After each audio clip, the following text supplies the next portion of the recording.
Okay, thanks very much to Mo for inviting me to speak at this. I'm not a computational linguist, I'm a sociolinguist, so I hope to be able to bring in some insights from sociolinguistics and from the work that I've done in Breton and Cornish. So again, I think I'm the only person here who is speaking about those, and presumably the only person working on those as well.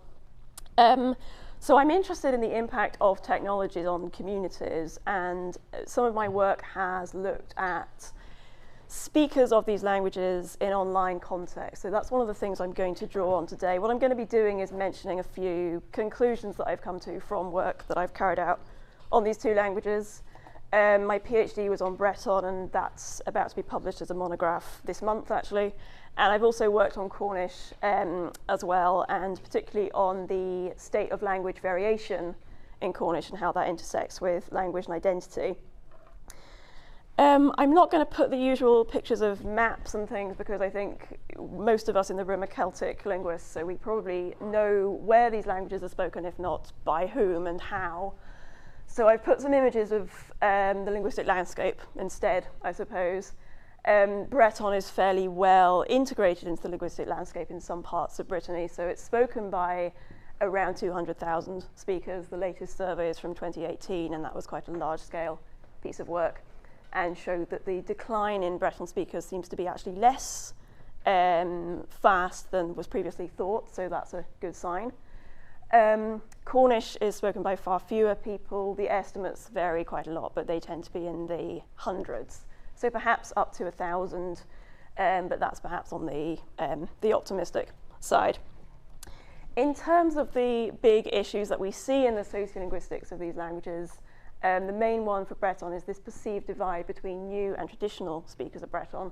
So speakers who have chosen to acquire Breton in many cases, who may have learnt it through formal education, who are believed to use more standardised forms of the language, versus traditional speakers, those who have grown up speaking Breton and who supposedly don't have any particular attachment to it and who speak it just because it's what they're used to. And we see here a quotation from Mary Jones, who was one of the earliest people to sort of theorise this situation for Breton. It's something that's been seen in other language contexts as well, other minoritised languages. But Breton was one of the first ones where scholars started to look into this. And there's this sense, as you can see from the quotation, of a very large distance between the two groups. So new speakers have traditionally been perceived to be quite different, not only in terms of their language, but also in terms of their sort of ideological backing. More recent work has shown, however, that this doesn't need to be a clear-cut distinction between the two groups. So Hornsby and Contel talk about what they call native authenticists, so new speakers, people who have acquired Breton perhaps deliberately, but who favour traditional varieties of the language, so people who actually make an effort to seek out more localised dialectal forms. O'Heffernan talks about traditional speakers who do actually have a strong attachment to the language and who are involved in language activism, so sort of the opposite. And Kennard has done a lot of work on the morphosyntax and the phonology of new speakers of Breton, and has shown that actually their language, once they pass a sort of critical point in acquisition, is very similar, or more similar at least, to traditional speakers' language than has been previously assumed. And my work also probes the question of what is a new and what is a traditional speaker, which I'll talk about in a moment. For Cornish, as I mentioned, I'll talk about Breton in general first and then move on to Cornish, but as I said, it's a much smaller language community. The main difference between Cornish and most of the other Celtic languages is that it is a revived language, so it did cease to be transmitted completely in the sort of 18th to 19th centuries, and then was brought back. And as a result, if we think about this new and traditional speaker dichotomy, what we have in Cornish is in fact 100% of the community can be considered new speakers. However, that doesn't mean that all speakers choose to learn Cornish. There are some who, for example, were brought up by parents who had chosen to learn Cornish. And so we do have native speakers of a kind, but we can't call them traditional speakers. The big debate in the Cornish sphere is debates over orthographic varieties. And again, I will concentrate on that a little bit later, but starting off with Breton, as I said, I'm just going to point out a few things that aren't necessarily related to computational methods in and of themselves, but I think can have consequences if we're thinking about developing tools and technologies for these languages. So the participants that I spoke to for my project, which as I said is about to be published this month, I spoke to only 9 participants, so it was a very small number. I was looking mostly at the language and at examples of Breton. And really the interview component of my work was an afterthought, really. So I only spoke to 9 people, but I found that, in fact, what I was seeking was new speakers of Breton. I was looking for speakers who are professional users. They work for media organizations, media that are produced in Breton, and so I thought it would be likely that all of these people would be stereotypical new speakers to a certain extent. However, only 5 of them acquired Breton through the usual new speaker methods, which are listed there. So things like going to a long course in the summer and being immersed in Breton, studying on their own, going to evening classes, and also attending immersion education, which is more and more widespread in Brittany. Those are what we might call, maybe the use of the word traditional is a bit misleading there, but what I mean is that our sort of typical new speaker trajectories of acquisition. Only 5 of my participants actually were part of that. The other 4 had a different range of acquisition methods. 2 of them, who were older speakers, had managed to learn Breton from their families and their communities at a time when French was already the dominant language, but Breton was being used enough in these contexts for them to decide to seek it out and then to make the effort to acquire it. Also, there was one participant who was in his 30s and was of a generation that we would expect not to see any traditional speakers, but he told me that his parents were native speakers of Breton and they had just kept the practice going when many other families had abandoned it, and they had spoken Breton to him, and so he had grown up as, if we think about the usual way of describing this, as a traditional speaker. There was nothing in his acquisition that differentiated him from your usual traditional speaker, even though he was only in his 30s. And also, a bit like what I was just talking about for Cornish as well, we see new speaker parents, so parents who are themselves new speakers and who pass the language on to their children. I think this is something that we tend to be told is quite a rare phenomenon, but there was one example of that in my small sample of speakers. So this leads to the question of what is a native speaker, and again thinking about the sorts of issues that I think could affect computational approaches. Of course, as I think we all know, there are questions about what a native speaker is, who counts as a native speaker, what kind of criteria we use to define that. And in the Breton context, we tend to map the idea of a native speaker onto the traditional speaker. But this perhaps isn't the best approach, and Juito talks about the concept of cognitive nativeness, which she ascribes to children who are not technically native speakers of Breton, but who attend Breton language immersion education from an early age. They receive a critical amount of exposure, not in the home and not in every context, but enough to imbue them with this native speaker intuition and what she refers to as cognitive nativeness. And more broadly, just based on my own thoughts about this and the sorts of things that I've seen in research projects and things like calls for participants in surveys, etc., I think this feeds in as well to the question of who is a learner, who is a teacher.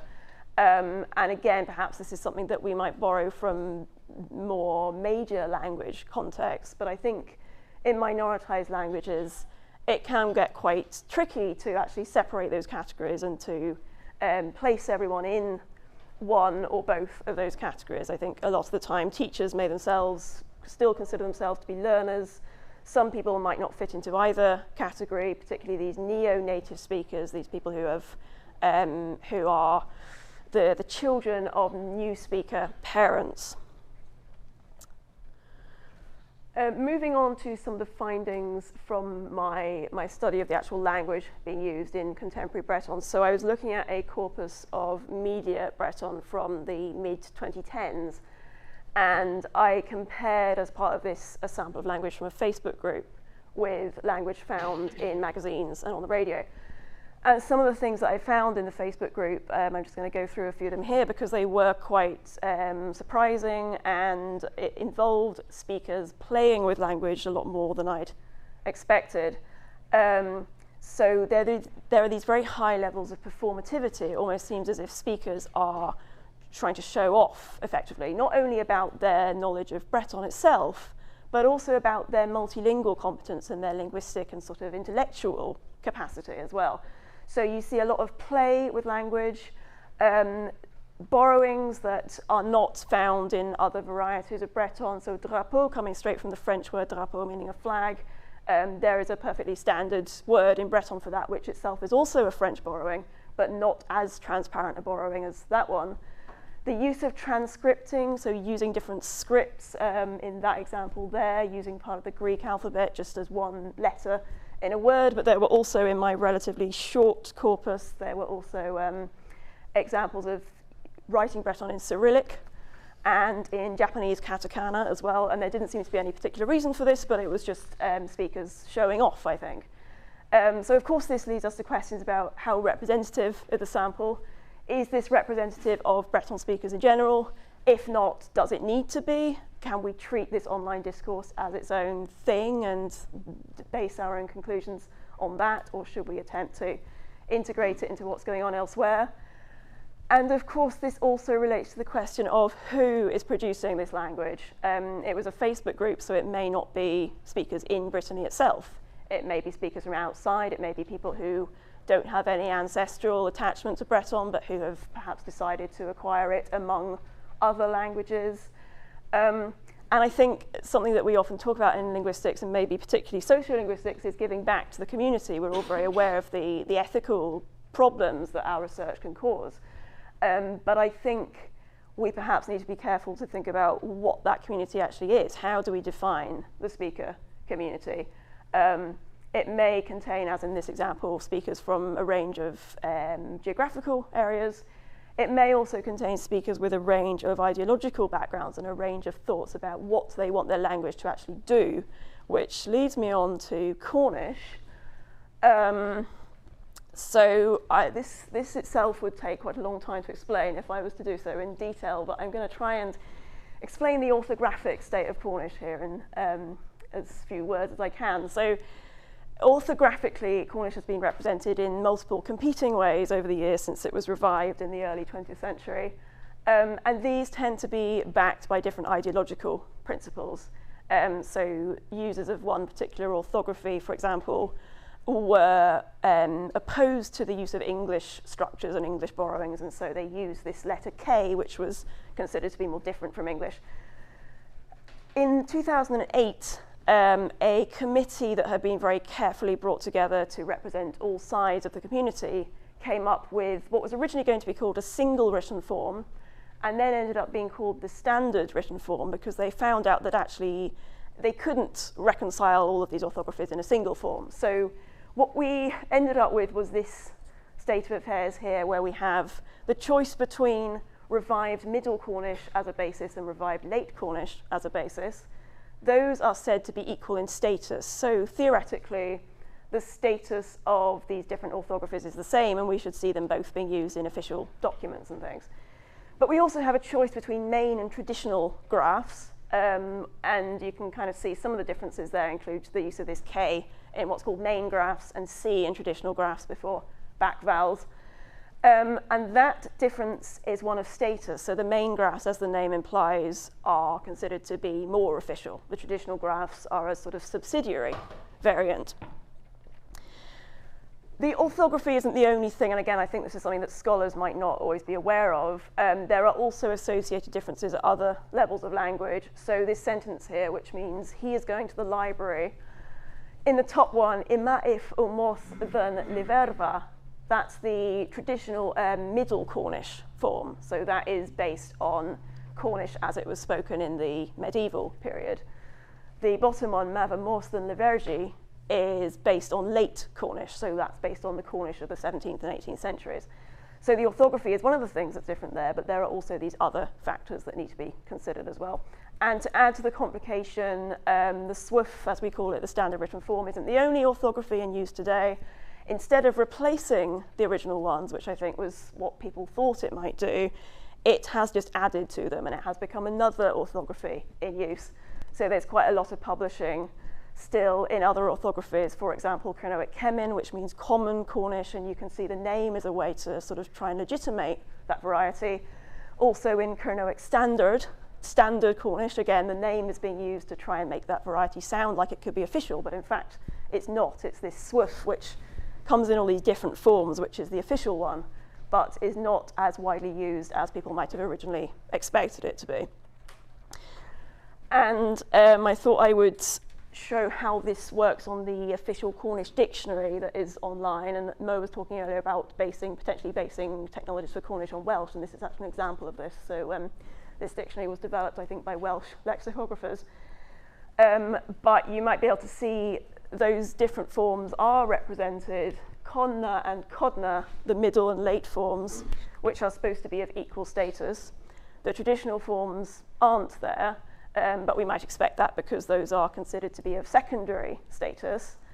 So it appears that there is some parity given to Middle and Late Cornish. However, if we consider the actual meta-language of the dictionary, what I've done here is highlighted all of the Middle Cornish in blue, and I've highlighted the late, well, there isn't any Late Cornish, so I haven't highlighted it in any colour because all of the meta-language of the Cornish version of the dictionary is Middle Cornish based. So this supposed equality between the two doesn't actually bear out in practice, and it's not just here that we see that, but it's also in other official uses of Cornish, such as council policy documents in the rare cases where Cornish is used, and in street signs and in official learning materials.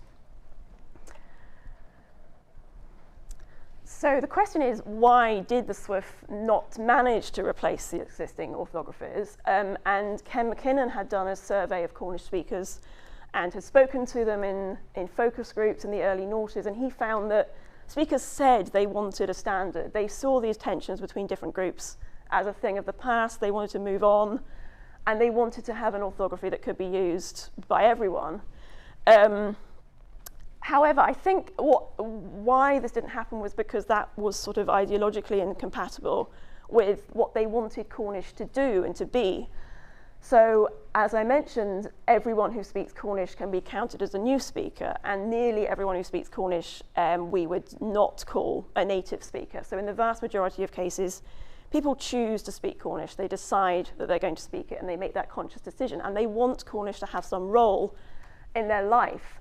And so as a result, they have particular beliefs about what the language is for, whether those come from themselves as an individual, or whether they come from the part of the language community that they find themselves gravitating towards and the teachers that they have. So speakers have particular ideologies that they're going to attach to their chosen language variety. The SWF, on the other hand, was created through a deliberate compromise process, and it very carefully selected representatives of the different varieties and tried to bring them together. And therefore, it has this ideological neutrality. It was created by a committee, not by a figurehead, which is the case for many of the other orthographies. And therefore, I think it just doesn't appeal to speakers. They can't attach it to a particular strong view. And this is mirrored by the fact that the debate around Cornish orthographies has typically been framed in linguistic terms. So people tend to say things like oh, we believe that Middle Cornish had half-length vowels, and therefore we should write the orthography like this. And others then say, oh, we believe it didn't have these half-length vowels. And it seems very much like the debate is about these linguistic properties, but if you dig under the surface, it is very much about these ideological considerations, and the fact that some speakers, for example, want Cornish to look very different from English, because there are, of course, political undertones there as well. So that just about brings me to the end of where I should be. I think I'm getting to the end of my slot. So just to sum up some of the points that I've made, I know this has been quite a rapid tour of a few different things that I've considered in my work. But a couple of things that come out of this, I think firstly, the concept of double minoritization, so groups within these minoritized language communities who use varieties that are beyond the mainstream of the community. And I've put mainstream in quotation marks there because in the Cornish case, where we only have a few hundred speakers, we maybe can't really talk about a mainstream in the first place. But it's important, I think, to be aware that some speakers aren't speakers of that main variety. They will be making different decisions about the language they're using. So, of course, the question is, how do we account for that? If we're building tools, computational tools, and I may be being a bit unfair here because I'm, as I said, not a computational linguist myself, but if those tools are based a lot of the time on things like generalization and extrapolating from smaller data sets and building towards the creation of tools that are based on that sort of extrapolation there, how do we account for the fact that we're going to have even smaller data sets from these minoritized varieties within the what we might call the mainstream minoritized variety? So I think that is my big concern, really, about how we can apply these tools to Celtic languages, and particularly to the ones that I work on. But I'll be interested to hear your thoughts. Thank you.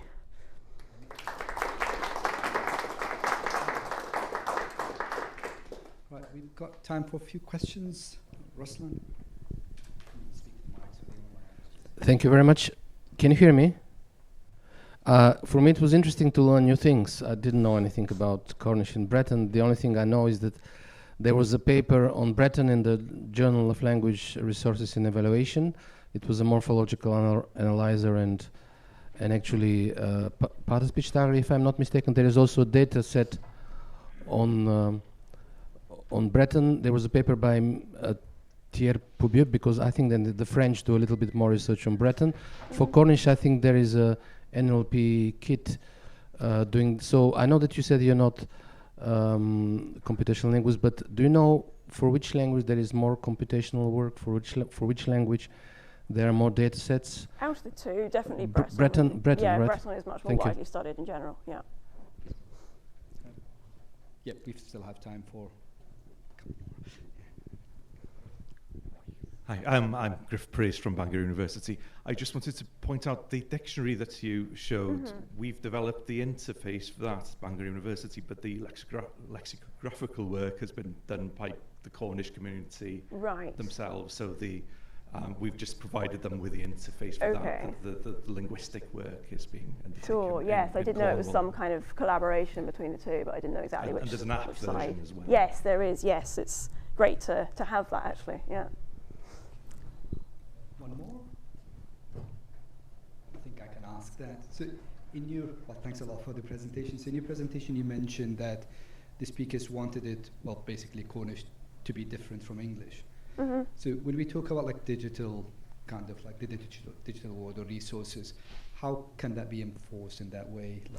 Like, yeah, I suppose, I mean, from what I know about the work that has been done on Cornish in a computational context, a lot of it has been based on Welsh, although I think that's perhaps because of perceived linguistic similarities, which of course do exist to a certain extent, but yes, I think that is perhaps one way that that's already being integrated. But I think it's maybe important, as I was saying, to bear in mind that that's the case for some speakers and perhaps for the majority and the sort of vocal majority, but for other speakers of Cornish, that consideration is less important. And in fact, that need to be different from English is itself, of course, a political stance and is not shared by all speakers. So again, that comes back to this question of how do we account for this divergence between speakers.